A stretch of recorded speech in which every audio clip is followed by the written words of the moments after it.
عبادات سر فہرست ہیں. نماز نہیں تو کچھ بھی نہیں. 95% مسلمان نماز چھوڑ گئے تو ایٹم بم بنانے سے ہمیں عزت تھوڑا ہی ملے گی.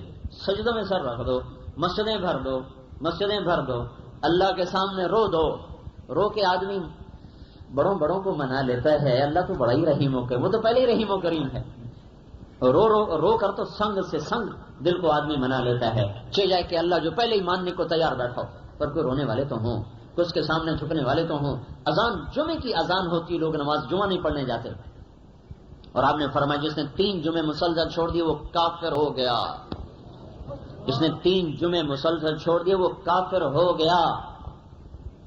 تو اسی لودھرا میں ہزاروں نظر آئیں گے جو 3 نہیں, جو 30 جمعے چھوڑے پھرتے. تو عبادت نہیں تو کچھ بھی نہیں. اگر یہ سر سجدے میں نہیں جھکتا تو یہ سر سر ہی نہیں ہے, ماتھا ماتھا ہی نہیں. ہمارے استاد صاحب تھے, انتقال ہو گیا, 85-86 میں انتقال ہوا. ان کی آنکھ کا آپریشن ہوا. ڈاکٹر نے کہا 14 دن آپ نے اشارے سے سجدہ کرنا. 14 دن کے بعد زمین پہ سر رکھنا. انہیں کھانا کھانا چھوڑ دیا. 1 دن گزرا, 2 دن, 3 دن. بیٹے کا نام تھا عبدالرؤف. انہوں نے کہا کھانا کیوں نہیں کھاتے؟ کوئی جواب نہیں دیا. وہ پریشان ہو گیا. وہ ایک بڑے عالم تھے مولانا عبدالحق صاحب, ان کے پاس گیا کہ میرے ابا نے کھانا چھوڑ دیا, وہ تو مر جائے گا, خودکشی ہے. ان کو لے کر آیا. انہوں نے کہا مولانا آپ کھانا کیوں نہیں کھا رہے؟ تو کہنے لگے عبدالحق جس رب کو سجدہ نہ کروں اس کی روٹی کھاتے ہوئے شرم آتی. حالانکہ یہ کوئی شریعت کا فیصلہ نہیں تھا, یہ عشق کا فیصلہ تھا. شریعت نے تو اجازت دی, تو اشارے سے پڑھ لو, ہو گئی. لیٹے لیٹے پڑھ لو تو بھی ہو گئی. ایک دفعہ بارش ہو رہی تھی بڑی سخت, اور نیچے زمین میں پانی پانی. ہمارے نبی پاک صلی اللہ علیہ وسلم اونٹنی پہ سوار, آپ آگے ہو گئے, صحابہ اونٹنی پہ سوار پیچھے ہو گئے. آپ نے اونٹنی پہ بیٹھ کے فرض نماز پڑھائی.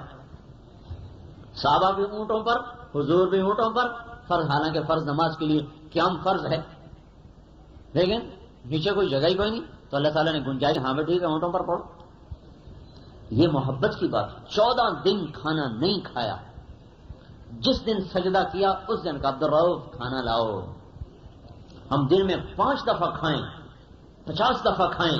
ہر پل میں ٹنوں ٹن ہوا ہمارے اندر, سورج کی شعائیں ہمارے اندر, دھرتی کا فرش ہمارے لیے, ہواؤں کے بگولے اور ہواؤں کے جھونکے ہمارے لیے, آسمان کی بارش ہمارے لیے, چاند تاروں کی جھلملاہٹ ہمارے لیے, سورج کی تپش ہمارے لیے, اور صدف کے موتی ہمارے لیے, رواں دریا ہمارے لیے, کھلے ہوئے پھول ہمارے لیے, گاتی ہوئی بلبلیں ہمارے لیے, اور سبزیاں اگتی ہوئی ہمارے لیے, تھنوں سے نکلتا ہوا دودھ ہمارے لیے, گائے بکریاں کٹتی ہیں ہمارے لیے, انڈے مرغیوں سے نکلے ہمارے لیے, مرغیاں ذبح ہوئی ہمارے لیے, اور زمین میں سونے چاندی کی کانیں رکھ دی گئی ہمارے لیے, لوہے کو ڈالا گیا ہمارے لیے. یہ سب کچھ تو ہمارے لیے, تو ہم بھی تو کسی کے لیے تھے. تو اللہ نے اتنا ہی تو کہا تھا سر تو جھکا دے, سر تو جھکایا ہوتا. یہ کیا اسلام ہے جو تمہیں مسجد میں نہ لائے؟ یہ کیا دیانتداری ہے؟ یہ کیا اسلام ہے تمہارا سر نہ جھکا؟ تھوڑے سے پیسے ہم نوکر کو دیتے ہیں اور اسے ایک ٹانگ پہ کھڑا کر دیتے ہیں. یعنی دکاندار سیل مینوں کا 1500, 2000, 3000 اور ان کی جان نکال لیتے, 12, 14 گھنٹے ان سے ڈیوٹی لیتے, اور تھوڑی سی ان سے کوئی کمی ہو جائے, چلو جی فارغ, اپنا حساب کرو, جاؤ, تنخواہیں ہی مار لیتے ہیں. اور اللہ نے کیا کر دیا, اور اس وقت کتنا چھوٹا مطالبہ رکھا, سر تو جھکا دے. وہ تیرا ہی فائدہ ہے, اس میں بھی تیرا ہی فائدہ ہے, تیری روح ٹھنڈی ہو جائے گی.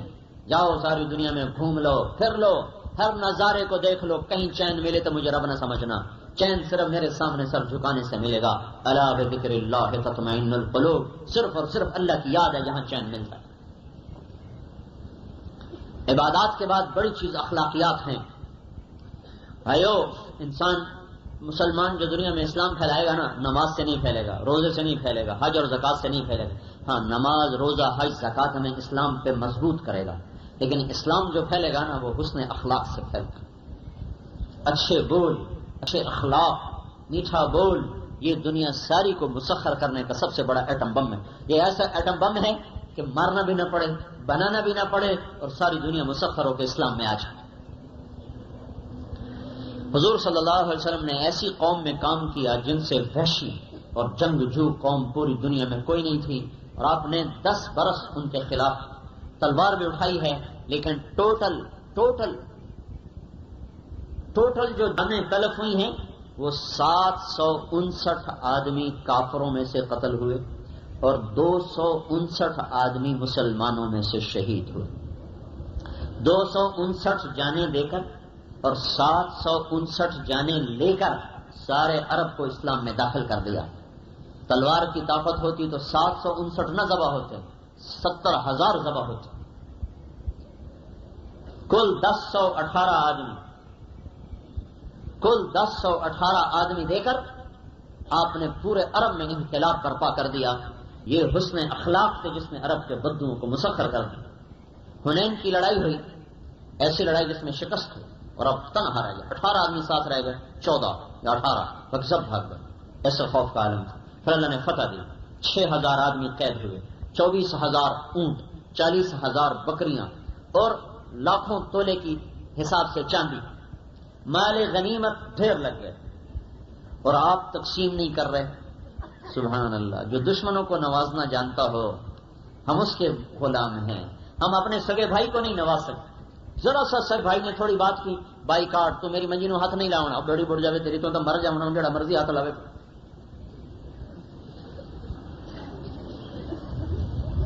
اینو میری منجی دے نیڑے نہ لگن دے. سگا بھائی سگی بہن خالی بول پہ لڑائی، رشتوں پہ لڑائی. آپ بہن بھائیوں کا رشتہ، بھائیو اس کا کوئی بدل نہیں یاد رکھنا.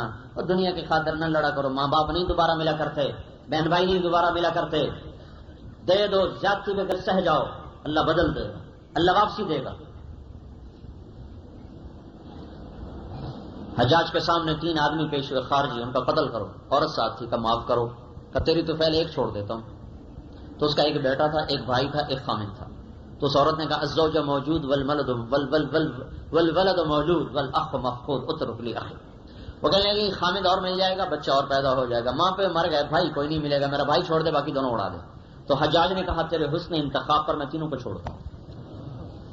تو خون کے رشتوں کی قدر کرنا سیکھو بھائیو. اللہ کا نبی دشمنوں کی قدر سکھا گیا. ہم خون کے رشتوں کی قدر. ماں باپ سے بچہ کہہ رہا تو میرے واسطے کیتا کی ہے، بیٹا باپ سے کہہ رہا ہے تو میرے واسطے بنایا کی ہے. اور اللہ کے نبی نے فرمایا دنیا میں صرف ایک جرم ایسا ہے جس کی سزا بھگت کے لوگ مرتے ہیں. کفر تک کی سزا آگے، جبر تک کی سزا آگے، شرک تک کی سزا آگے، پر ماں باپ کی نافرمانی کی سزا دنیا میں بھگت کے مرے گا اگر توبہ نہ کی. بڑے سے بڑے مردود کا جنازے پڑھنے کا حکم ہے. شراب پیتا پیتا مر گیا، زنا کی حالت میں مر گیا، خودکشی کر کے مر گیا، سود کھاتا کھاتا مر گیا، حکم ہے جنازہ پڑھو. ماں باپ کو قتل کیا یا ماں کو قتل کیا، اس کے بدلے میں قاضیوں سے قتل کا حکم دیا تو اس کے بارے میں حکم ہے بغیر جنازہ پڑھے دفن کر. اس کا جنازہ نہیں پڑھا جائے گا. جو باپ کے قتل کے بدلے میں قتل کیا گیا اس کو بغیر جنازے کے دفن کرو. تو اولاد ماں باپ سے کرے تو ساڑھے واسطے بنایا کی، تو ساڑھے واسطے کیتا کی. جن کی ہڈیوں کے گودے جل گئے اولاد کی خاطر، ان کو اولاد کری تو ساڑھے واسطے بنایا کی. اور جنہوں نے ماں باپ کی دعا لے لی اللہ کی قسم کبھی خشک نہ ہوئے، ہمیشہ ہرے رہے. جن کو ماں باپ کی دعا مل گئی ہمیشہ ہرے رہے. جنہوں نے ماں باپ کی بد دعا لی، ماں باپ بد دعا نہیں دیتے، بہت کم ہوتے ہیں جو بد دعا دیتے ہیں، پر ہائے تو کرتے ہیں. وہ ہائے بھی بد دعا سے کم نہیں ہوتی. ان کا آنسو بد دعا سے کم نہیں ہوتا. اخلاق کے سب سے پہلے حقدار ماں باپ ہیں، بہن بھائی ہیں، بیوی ہے، بچے ہیں. آپ نے کہا سب سے بہترین مسلمان وہ ہے جو بیوی سے اچھا سلوک کرے. یہاں سارا رگڑے بیویوں کو دیتے ہیں. خیرکم خیرکم لأہلہ، بہترین مسلمان جو اپنے بیوی سے اچھا سلوک کرے، بچوں سے اچھا سلوک کرے. آپ امام حسن اور حسین کے لیے ایسے ہاتھ ٹیک دیتے، گوڈے ٹیک دیتے. ان کے لیے آپ دونوں ہاتھ پاؤں زمین پر رکھ کر اور ان کو اپنی کمر پہ بٹھا کر پورے کمرے میں چکر لگواتے تھے. اتنا بڑا رسول، اتنا بڑا رسول. اور ایسے بنے ہوئے، کیوں بنے ہوئے؟ اور بٹھایا ہوا ہے حسن اور حسین کو اوپر کمر پہ بٹھایا، سارے کمرے میں چکر لگا رہے. میں نے زندگی میں ایک دفعہ کیا، میں نے کہا چلو سنت تو ادا کروں، ورنہ ہمت ہی نہیں ہوتی کرنے. جب بچے چھوٹے تھے آج کبھی کبھی خیال ہی نہیں آیا کہ یہ کیا جائے. کبھی ایک دفعہ بیٹھے بیٹھے خیال آیا کہ اتنا بڑا عظیم رسول تو اپنے بچوں کے ساتھ یہ کرے اور ہمارے ساتھ مولوی کا پخ لگ گیا, ہم ایسے بڑے بڑے. میں نے کہا جاؤ بھائی بیٹھ جاؤ میرے اوپر, سب کو بٹھا کے میں نے چکر لگا. پھر آپ حضرت عباس کے بچے عبداللہ, عبید اللہ, کفیر, ان تینوں کو ایسے قطار میں کھڑا کر دیتے, پھر آپ ایسے بیٹھ جاتے, کہو بھائی بچوں دوڑ لگاؤ, جو پہلے آئے گا اس کو انعام دوں گا. تو سارے بھاگے بھاگے آ کر ایک دم حضور کی گود میں گرا کرتے تھے.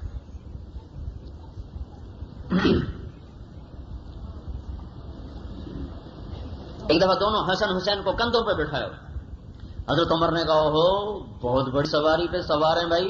تو آپ نے فرمایا سوار بھی تو بہت بڑے ہیں, سواری بڑی ہے تو سوار بھی تو بہت بڑے ہیں. سیدہ شباب اہل جنہ, جنت کے نوجوانوں کے سردار. امام حسن سر سے لے کر کمر تک حضور کے مشابہ تھے, کمر سے لے کر پاؤں تک حضرت علی کے مشابہ تھے. امام حسین اس کا الٹ تھے, سر سے لے کر کمر تک حضرت علی کے مشابہ تھے, کمر سے لے کر پاؤں تک حضور کے مشابہ تھے. 6,000 قیدی, 24,000 اونٹ, 40,000 بکریاں, لاکھوں تولے چاندی تقسیم نہیں ہو رہی. کیوں؟ آپ انتظار کر رہے ہیں کیا کہ معافی مانگ لیں تو سب کچھ واپس کرتا ہوں. 20 دن گزر گئے, تقسیم نہیں کیا. 20 دن گزر گئے, جب دیکھا وہ آتی نہیں تو آپ نے تقسیم کر دیا, قید بھی تقسیم کر دیا, مال بھی تقسیم کر دیا. اگلے دن وہ آ گئے, کہ یا رسول اللہ غلطی ہو گئی, قصور معاف کریں, ہماری قید بھی واپس کریں, ہمارا مال بھی واپس کریں. آپ نے کہا اللہ کے بندوں میں تو 20 دن تمہارا انتظار کرتا رہا. اب ایک بات لے لو, یا قیدی لے لو یا مال لے لو, اب دونوں چیزیں میں واپس نہیں کر سکتا. کہنے لگے آپ ہمیں قید واپس کر دیں, مال تو پھر بھی بن جائے گا. تو آپ نے فرمایا اچھا اب دیکھو دشمن کو ہیلا سکھا رہے, کہ تم ایسا کرنا, صبح نماز میں آنا اور کھڑے ہو جانا, زور سے معافی مانگنا, پھر میں تمہارے لیے کوئی راستہ نکالوں گا. یہ سگے بھائیوں پہ کیس کر رہے, وہ دشمنوں کو چھڑانے کے راستے سمجھا رہے. وہ صبح کی نماز میں یا رسول اللہ ہم سے غلطی ہو گئی, ہمیں معاف کیا جائے, ہمارے مال مویشی اولاد واپس کی جائے. تو آپ نے ارشاد فرمایا بھائی تم نے بہت دیر کر دی, اب 2 باتوں میں سے ایک لے لو. وہ بات تو پہلی ہوگی تھی, یا مال یا قیدی. کہا جی ہمیں قیدی دے دیے جائیں. تو آپ نے فرمایا اچھا بھائی جو قیدی میرے حصے میں آئے اور جو آل رسول کے حصے میں آئے وہ سارے تو ابھی واپس, اور باقی بھائی سوچ لیں. اب باقی کس نے سوچنا تھا؟ سب نے کہا یا رسول اللہ ہم نے بھی واپس کیے. البتہ 3 سردار نئے مسلمان ہوئے تھے, وہ اڑ گئے. ایک عیینہ بن حصن, ایک اقرع بن حابس, ایک عباس بن مرداس. وہ کہنے لگے ہم نے ایسی جنگ کبھی نہیں لڑی کہ لڑ کے پھر قیدی واپس کریں, ہم نہیں واپس کریں گے. سبحان اللہ کیا اخلاق ہے. تو آپ نے ان کو بلایا, یہ نہیں کہا تم گستاخ رسول, ادھر تبلیغ والوں پہ فٹ کے ہو کہ تبلیغ والوں گستاخ رسول. اندازہ جو بیچارے گھر چھوڑ بھی اللہ کے رسول کی محبت میں رہے, ان کو کہہ رہے ہیں یہ گستاخ رسول, یہ بھابی ہو گئے. اور بھائی غیروں سے سنا تم نے, غیروں سے کہا تم نے, کچھ ہم سے سنا ہوتا کچھ ہم سے کہا ہوتا, سنی سنائی پہ والضالین آمین. اور بھائی جا کے دیکھتے تو صحیح کہ یہ عشق رسول سکھا رہے ہیں یا گستاخی رسول سکھا. جنید جمشید جیسے گویے طائب ہو کر داڑھی رکھ لیں, پگڑی باندھ لیں, تو یہ گستاخ رسول بنا کہ عاشق رسول بنا؟ ابھی حج میں میرے ساتھ, مجھ سے بڑی داڑھی, مجھ سے بڑی پگڑی, پیدل حج کیا اس نے سارا, ہم نے تو سوال, انہیں سارا حج پیدل. اور آدمی چور ہو جاتا ہے پیدل حج کر. مکہ سے منا, منا سے عرفات, عرفات سے مزدلفہ, مزدلفہ سے منا, منا سے مکہ, سب پیدل. تو یہ گستاخ رسول بنا ہے 4 مہینے لگا کے.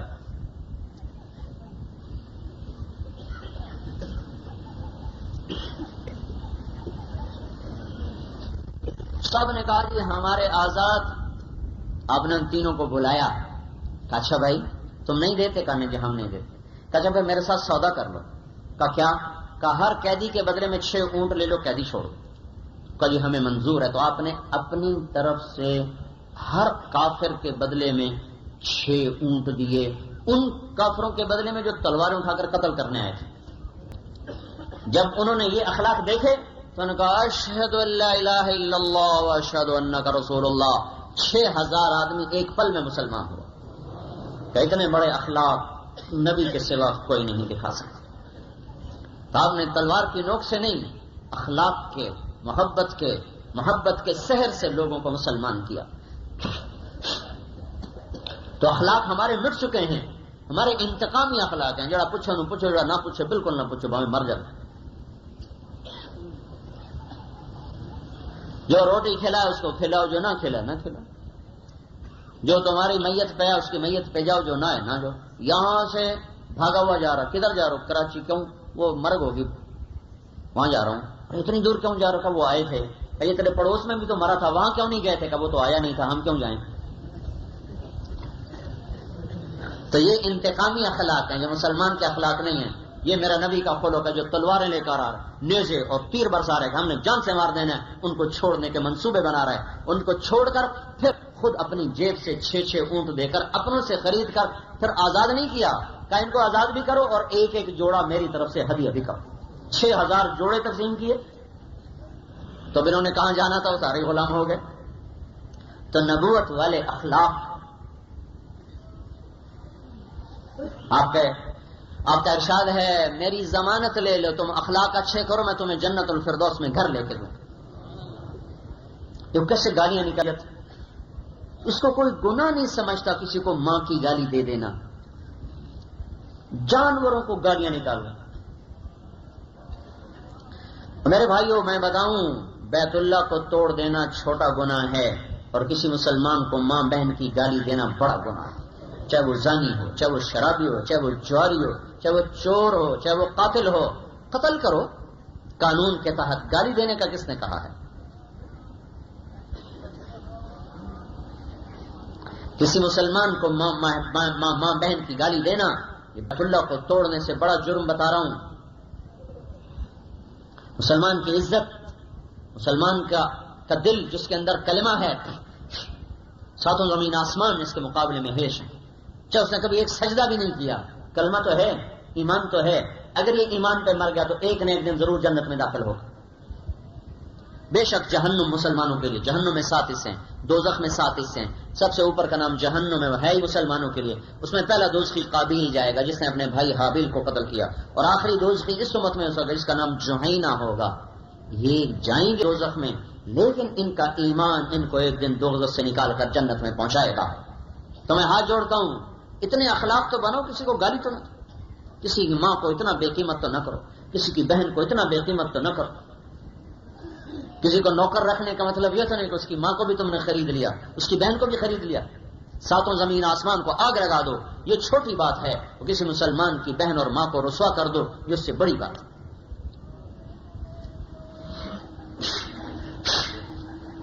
اور چھوٹے چھوٹے بچے گالیاں نکال. تو بھائیو، بد اخلاقی نے ہمیں رسوا کر دیا، برباد کر دیا. ہم نے اخلاق بناؤ. اس کا نام ہے اسوہ حسنہ، اس کا نام ہے اتباع رسول، اس کا نام ہے عشق رسول، اور اس کو کہتے ہیں عاشق رسول. جو پی جائے، جو سہ جائے، آہ نہ کر لبوں کو سیل، چپ کر جائے. گالی کے جواب میں دعائیں دے رہا ہو، پتھر کے جواب میں پھول دے رہا ہو. بدلہ لینے کی اجازت ہے، اسلام نے اعتدال رکھا. بدلہ لینے کی اجازت ہے، لیکن بدلہ لینا آسان کام نہیں. یہ جب کوئی مجھے گالی دیتا ہے نا، تو جب تک میں اس کو 10 گالیاں نہ دے لوں مجھے صبر نہیں آتا. ایک گالی کے جواب میں ایک گالی دینے کی اجازت. لیکن کون مائی کا لال ہے جو ایک کے بدلے میں ایک دے کے پھر چپ کر جائے؟ ایک تھپڑ کے بدلے میں ایک تھپڑ مارنے کی اجازت، لیکن کون ہے جو ایک پہ رکے گا؟ وہ تھپڑ پہ لوگ قتل کر دیتے. تو بدلے کی اجازت ہے، پر بدلہ لینا آسان کام نہیں. اللہ اکبر. ایک آدمی نے مجھے لاٹھی ماری تو مجھے اجازت ہے میں بھی اس کو جہاں لاٹھی ماروں، لیکن اگر اس کی لاٹھی سے میرا بازو ٹوٹ گیا تو اب مجھے لاٹھی مارنے کی شریعت اجازت نہیں دے گی. وہ کہے گی یا تو معاف کرو یا پیسے لے لو، بدلہ نہیں لے سکتے. جبرن بدلہ نہیں لے سکتے. 2 میں سے ایک چنو، یا معاف کرو یا پیسے لو. کیوں؟ کہ پیمانہ کوئی نہیں کہ میری ہڈی ٹوٹی 1 انچ، اب میں 1 انچ توڑنے کا حقدار ہوں، اور اگر 1.25 انچ ٹوٹ گئی پھر میں ظالم، وہ مظلوم، پھر میرا سوایا وہ توڑے. تو چونکہ کوئی پیمانہ نہیں ہے کہ جب میں لاٹھی ماروں گا تو ممکن ہے ہڈی 1 سینٹی میٹر زیادہ ٹوٹ جائے. اگر 1 سینٹی میٹر بھی زیادہ ٹوٹ گئی تو میں ظالم بن گیا اور وہ مظلوم بن گیا. لہذا شریعت نے اس احتمال کی وجہ سے بس خاموش، یا معاف کرو یا پیسے لو. عدل ہے، عدل ہے. جو امت عدل لے کر آئی تھی وہی ظلم کی کہانیاں لکھ رہی، ظلم کی داستانیں لکھی جا رہی ہیں. وہ بھائیو، مظلوم بن جانا، حسین کے ساتھی بن جانا، ابن زیاد کے ساتھی نہ بننا، ورنہ تباہی آ جائے گی، تباہی. اللہ کی قسم، ظالم کبھی نہیں پنپ کے دیا اور مظلوم کبھی خشک نہیں ہوا، ہرا ہی رہا ہے. مظلوم بن جانا جو امام حسین نے ساری زندگی میں ساری دنیا کے انسانوں کو سبق دے دیا، مظلوم بن جاؤ، مظلوم بن جاؤ، ظالم نہ بنو. ظالم برباد ہو جاتے ہیں، مظلوم آباد ہو جاتے ہیں. اللہ تعالیٰ نے جب فرشتوں کو پیدا کیا تو پوچھا فرشتوں نے، یا اللہ تو کس کا ساتھی؟ تو اللہ تعالیٰ نے فرمایا میں مظلوم کا ساتھی، جب تک اس کا حق اس سے نہ مل جائے، جب تک اس کا حق نہ ملے میں مظلوم کا ساتھی ہوں. ظالم نہ بنو، مظلوم بن جاؤ، ظالم نہ بنو. اللہ تعالیٰ کی مدد ساتھ ہو جاتی، مظلوم کی دعائیں اللہ کے عرش کو ہلا دیتی. حضرت عمر رضی اللہ تعالیٰ عنہ کے دربار میں یہودی آیا، حضرت علی بیٹھے ہوئے، وہ کہنے لگا میرا علی کے خلاف مقدمہ ہے، کیس ہے، دعویٰ ہے. تو حضرت عمر نے کہا حضرت علی سے، ابو الحسن اٹھو، یہودی کے برابر کھڑے ہو جاؤ. حضرت علی کے چہرہ غصے میں آ، چہرے پر غصہ نظر آنے لگا. لوگ یوں سمجھے کہ ان کو غصہ چڑھا، یہودی کے ساتھ کھڑا کر دیا. جب مقدمہ سنا گیا تو یہودی کا دعویٰ باطل تھا، کیس خارج ہو گیا. حضرت علی جب بیٹھ گئے تو حضرت عمر کہنے لگے تمہیں غصہ چڑھ گیا، میں نے تمہیں یہودی کے برابر کھڑا کیا؟ کہنے لگے نہیں، مجھے اور بات پر غصہ چڑھا، تم نے میرے ساتھ رعایت کی ہے. کہنے کہ میں نے کیا رعایت کی؟ کہ عرب کا دستور ہے جب لقب سے پکارا جائے تو یہ عزت افزائی ہوتی ہے، جب نام سے پکارا جائے تو یہ برابری ہوتی ہے. جب میرے خلاف دعویٰ ہو چکا تھا تو تم نے مجھے ابو الحسن کیوں کہا؟ تمہیں کہنا چاہیے تھا علی اٹھو اور اس کے ساتھ کھڑے ہو. تو مجھے اس پہ غصہ ہے کہ تمہیں علی کہنا چاہیے، تم نے ابو الحسن کہہ کر میری عزت افزائی کی، جبکہ میں مدعا علیہ بن چکا ہوں، اب میں اس کا حقدار نہ تھا. تو بھائیو، تبلیغ یہ خوبصورت عمل ہے. ان صفات کو لے کر دنیا میں پھرنے کا نام تبلیغ ہے. اس کو سیکھنا، اس کے لیے پھرنا، یہ پھرنا کسی جماعت کے لیے نہیں، کسی فرقے کے لیے نہیں، کسی مسلک کے لیے نہیں، اسلام کے لیے ہے کہ اللہ اپنے دین کو ساری دنیا میں زندہ کر دے. یہ ذمہ داری اس امت کو اللہ نے عطا کی ہے، ساری امت کو یہ وظیفہ ملا ہے. یہ حج کی محنت میں اللہ تعالیٰ نے ہمیں یہ دولت عطا فرمائی کہ آپ نے کہا فَلْيُبَلِّغِ الشَّاهِدُ الْغَائِبُ، اے میری امت اب یہ پیغام آگے پہنچانا تمہارے ذمہ ہے. الشاہد کا لفظ استعمال کیا ہے، عالم نہیں کہا، عامل نہیں کہا، یہ بھی نہیں کہا کہ عمل والے آگے تبلیغ کریں. سن رہے ہو بات، سمجھ رہے ہو؟ الشاہد کا لفظ، الشاہد بڑا عجیب لفظ. لوگ کہتے ہیں پہلے خود عمل کرو پھر آگے تبلیغ کرو. اللہ کا نبی کہہ رہا ہے الشاہد، الشاہد جو حاضر ہیں غائبین تک پہنچا دیں، جو بتانے والے ہیں اوروں کو آگے بتا دیں. الشاہد کا لفظ ایسا ہے کہ اس نے امت کے کسی طبقے کو نہیں چھوڑا. بے شک عمل کرنا اور دعوت دینا اسی کا نام کامل مسلمان ہے. لیکن اللہ کا نبی یوں کہہ رہا ہے اگر تمہارا عمل نہ ہو پھر بھی تم نے میرا پیغام آگے پہنچانا ہے، کیونکہ جتنی نیکی کرو گے اس کا اجر مل جائے گا، جو نہیں کرو گے اس کی سزا مل جائے گی. ہمارا یہ دستور ہے کوئی گناہ کرے کہتے اس کی نماز کا کیا فائدہ، یہ تو سود کھاتا ہے، اس کی نماز کا کیا فائدہ، یہ تو رشوت کھاتا ہے، اس کے روزے کا کیا فائدہ، یہ تو ڈنڈی مارتا ہے. یہ بات نہیں ہے. قرآن کی آیت میں غور کرو، فَمَن يَعْمَلْ مِثْقَالَ ذَرَّةٍ خَيْرًا يَرَهُ وَمَن يَعْمَلْ مِثْقَالَ ذَرَّةٍ شَرًّا يَرَهُ. اللہ تعالیٰ یوں کہہ رہا ہے ایک رائی کے برابر اگر اچھائی لاؤ گے تو میں تول کے اس کی جزا دے دوں گا، اور ایک رائی کے برابر گناہ لاؤ گے تو تول کر اس کی سزا دے دوں گا. ایک آدمی خدا نہ خواستہ جوا کھیلتا ہے تو وہ نماز نہ پڑھے، اور تیری نماز کا کی فائدہ، تو جوا کھیلنا، اور تیری نماز کا کیا فائدہ، تو سود کھاتا ہے، تیری حج کا کیا فائدہ اور تو ڈنڈی مارتا ہے. اور بھائی کچھ نیکی بھی تو کرنے دو. میرا دوست تھا، ہم کالج میں گورنمنٹ کالج لاہور میں اکٹھے پڑھتے تھے، اس کی زندگی بہت خراب تھی، بہت خراب. اسلام آباد میں بہت مالدار آدمی کا بیٹا. اللہ نے ملایا کوئی 23 برس کے بعد میری اس کی اجتماع میں، اس کو کوئی لے کر آیا آگے، میرے اس کی ساتھ نماز میں اکٹھے ہم ہو گئے. میں نے اسے ایک نظر سے دیکھا، میں نے کہا یہ احمد لگتا ہے. ایک دم ماضی کے دریچے کھلتے ہیں، تو کیا سے کیا آدمی کو یاد آ جاتا ہے. تو خیر وہ تو میں لمبی کہانی نہیں سنانا چاہتا, میں یہ بتانا چاہتا ہوں کہ پھر ہم نے اس سے پرانی دوستی تازہ کی. تو نکلتا آیا, صرف شراب رہ گئی, باقی سب چھوڑ گیا. چلا لگایا, نمازی بن گیا, روزے دار بن گیا, باقی سارے غلط کام چھوڑ. ایک اس کے یہ اس کی انگریزوں سے دوستی تھی, وہ کتنی دفعہ چھوڑتا ان کے پاس بیٹھتا پھر شروع ہو جاتا.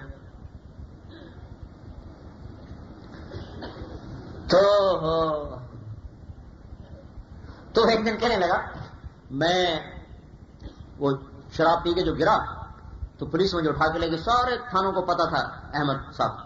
تو کہا مجھے صبح ہوش آئی حوالات میں, تو میں نے سپاہی سے کہا بھائی وہ لوٹا دو, مسلح دو, میں نے نماز پڑھنی.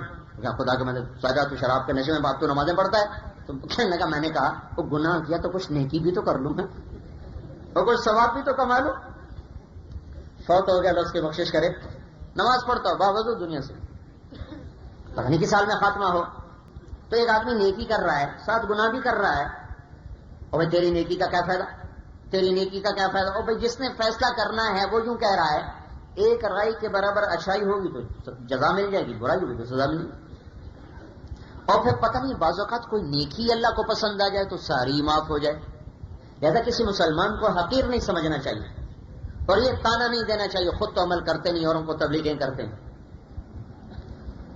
بھائی الشاہد فلیبلغ الشاہد الغائب, الشاہد کا لفظ اتنا وسیع ہے کہ امت کا کوئی تھپا سے نہیں نکل رہا.